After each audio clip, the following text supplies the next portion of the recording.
లోకంలో పని చేస్తున్నప్పుడు కూడా భగవద్గుణ శ్రవణ కీర్తనం చేయటం వదలకూడదు. అదేదో మెకానికల్‌గా, రొటీన్‌గా ఏదో అట్లా చేయకూడదు. ఏదో అకేషనల్లీ అట్లా కాదు. దాంట్లో ఆనందాన్ని పొందాలి. భగవన్నామం చెప్తే అట్లా ఒళ్ళు గగురు పొడవాలి.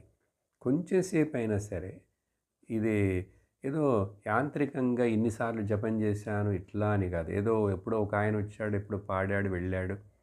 వాళ్ళెవరో పాడారు కాదు. నా మనసులో నాకు వచ్చినట్లుగా చిన్న నామం చెప్పినా చాలు. హరే రామ హరే రామ రామ రామ హరే హరే. ఏదో ఒక నామం భగవంతుడి యొక్క ఆ పేరు చెప్తూ ఇలా చిన్నదిగా అట్లా పాడుతుంటే ఎంత ఆనందంగా ఉంటుంది మనసు.